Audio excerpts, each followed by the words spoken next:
poisonous master prepare for his most dangerous quest yet. He had to go back to Hogwarts and somehow gain the Slytherin locket from the toad-like Lady Umbridge. He ruffled his travelling cloak around his shoulders and prepared to disapparate. However, before he could, he was hurt by Hermione. "What is it, Granger?" "Seb, I wanted to ask you something." "Go on," he said, snarling his voice in annoyance. "Well, it's about what you said earlier."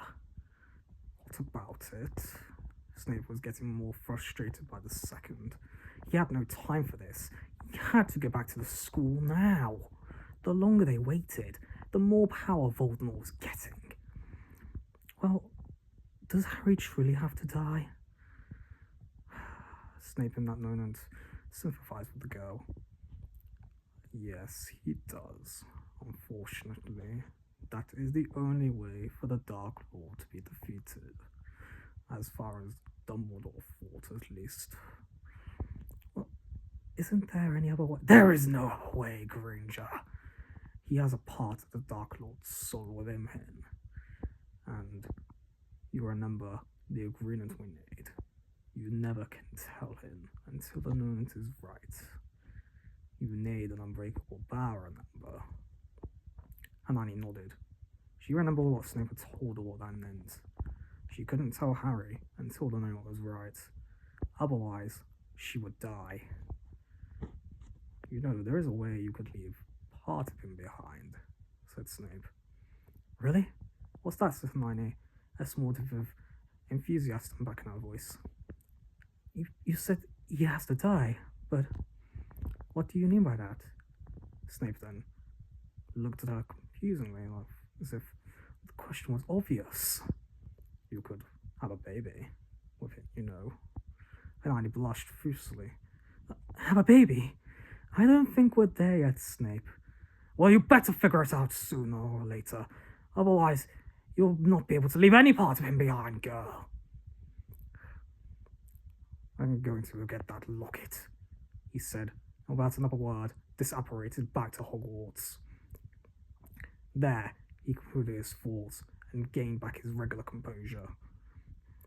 How dare he be inquisitive by that girl constantly, and the boy? Sometimes he thought this was more trouble than it was worth, and wished he could go back to his Death Eater days, but then he also remembered that was what had cost him the love of his life, Lily. Meanwhile, back at Grindelwald Place, Harry had asked Hermione where Snape had gone. She told him that Snape had gone to go get the locket, and so they ordered Creature to make them dinner. A few days passed, and Snape returned to the place with the locket in his hand. "Success," said Snape. "I managed to get that locket from that toad, as if it was nothing." "Really?" said Hermione. "How?" said Harry. "How did you get it so easily, Sev?" "I simply pretended that it was a Snape family heirloom. She had no idea what the S actually stood for. I simply told her it was one of my family relics, and she handed it off to me like no questions asked." "So, how do we destroy it?" "That I have no idea on," said Snape annoyingly, and he placed it around his neck. "Sev," they both said in unison. "Don't be worried, you two. I am a former servant of the Dark Lord himself. No curse or charms he put on this thing cannot affect me. I will not be harmed." However, as Snape would soon come to realize, that was a mistake he had made. When he had gone to relax in the next room, he could hear a voice in his head. The voice of Voldemort. "You have betrayed me. You have betrayed me, Severus. You are nothing. You think you are helping that boy. You are simply leading him to fail." "No, no," said Snape, denying it. "Yes, Severus, and you have betrayed your master. betrayed the Dark Lord, but if you do as I say, then you can have what you want. I can bring her back, Severus. I can bring the girl you love back, as long as you kill the boy. No, said Snape.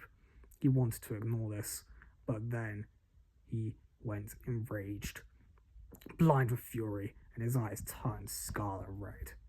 He burst into the other room where Harry and Hermione were, and pointed his wand at the boy. You, said Snape in complete insanity at this point. You took everything away from me, boy. I shall make this better. I shall make this crystal clear. The Dark Lord has promised me to bring her back if I kill you. Sev, calm down, said Hermione. You're not making sense. You're out of your mind, they said in panic, but Snape wasn't listening now. He was casting casts and spells everywhere, trying to kill Harry. Harry and I didn't want to hurt him, but they had no choice. It was their lives in danger, after all. They cried out in unison, Stupefy! And Snape, in that moment, fell to the floor. Hermione removed the locket from his neck, and his eyes simply turned back to their usual brown. She was about to put the locket on herself, but then Harry bursted out at her in anger. Hermione, don't you dare put that on! You saw what it did to him. Do you want it to do the same to you? What if it caused you to kill me? Harry, do you really think I would kill you? She said snarkingly. So, what do we do about Sev? It's probably best we just leave until he wakes up, said Harry. But how do we destroy this thing? Hermione simply shook her head and placed the locket on the ground. They then stared at her for a while, and Harry realised what he had to do upon looking at the letterpress on the locket. Parcel tongue, said Harry. What, dear? Said Hermione. I have to speak parcel tongue for it to open. Yes, that would make sense. And then the sword, we could use that to destroy it, right? That's what we used it for the other ones. Shall we wake up Sev first? Yes, I think he should be the one to destroy it, said Harry. Very well. They woken up, and Snape came to his senses. What happened? Said Snape. They then told him what happened, and he apologised to them profusely. So, how do you destroy this thing, Potter? Harry told him what he had to do, and Snape simply shook his head. No. I think you should destroy it. No, Seb, it has to be you. After all, the locket affected you more than it would affect us. Okay.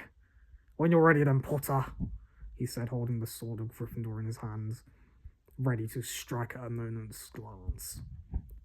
Harry stared at the locket, and at the count of 3, he cried out in a hissing voice, As-salam. In that moment, the locket opened, and it pushed out 2 scarlet eyes. Stab! Said Harry, but Snape was paralysed with fear, and heard the Dark Lord's voice again. You are a traitor. You have betrayed the Dark Lord. Stab! They said, but he was not listening. He simply was staring at the locket, his eyes cast in sadness, as he could see an image of Lily. But no, he refused to give in. He'd been controlled by the Dark Lord for too long for this now. No, I will not be tricked again. He then plunged the sword deep into the scarlet locket, and before it had been destroyed for good, Snape could hear it crying out in the Dark Lord's voice, saying, You are a traitor, Severus Snape. You have betrayed the Dark Lord. In that moment, Snape had clarity, that he knew that he was no longer working for Voldemort. So, where to next, Potter? Said Snape.